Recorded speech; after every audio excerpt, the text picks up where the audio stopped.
I've recently been asked to explain what coaching is. The fundamentals of coaching are when we believe that the person we are coaching has the capability to work out their problems for themselves. And what we need to do is we need to create the sort of environment, the feeling in the room even, or these days a lot of the time, over the screen, to help that person to be able to access, you know, the capability, the knowledge, the skills, the experience that they have, and to use that to be able to solve their problems, rise to their challenges, make decisions, that sort of thing.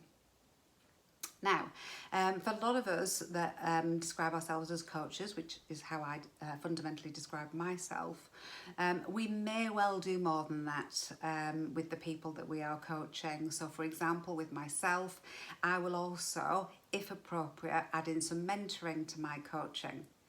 So because I've previously had a number of big exec director roles, senior leadership roles in a variety of different contexts, organisations, a lot of brands that you'd be aware of, you know, you could say that I've worn the t-shirt as a leader, yeah.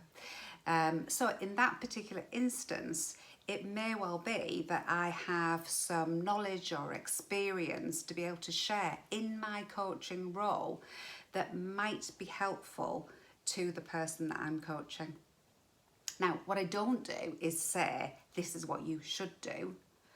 But what I will do, if a client needs some further inspiration as part of their thinking process, then I will offer, only if it's appropriate, only if I happen to have some specific experience that might help or knowledge that might help, you know, I'll put out on the table, not always literally, you know, here's something that I've done before that has helped in a similar situation. Maybe you could try that on for size, or, you know, look, this is what I used to do when I was confronted with that situation. It worked for me. It might be something that works for you, or at least it might give you an idea of, you know, how you could do things differently. So it's kind of, it's creating inspiration, ideas. It's, you know, putting ingredients into the pot of their thinking is how I sort of like to think about mentoring. And, you know, from my point of view, it could be, like I say, things from my previous exec director career.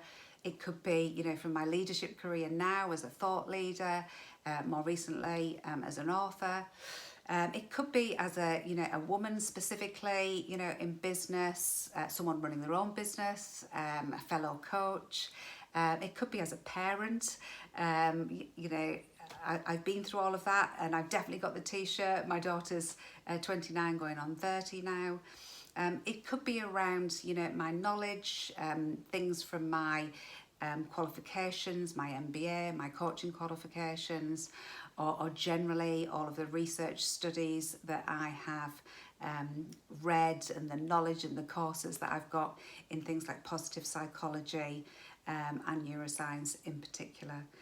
So, you know, I tend to start with the real fundamentals of coaching around believing the person I have in front of me has the capability to solve their own problems given the right circumstances. And it's for me to give them those circumstances in the way in which I am with the client.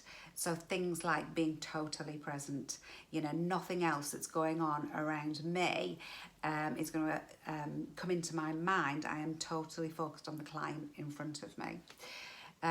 Leaving my ego at the door, because the coaching session is about the client, it's not about me.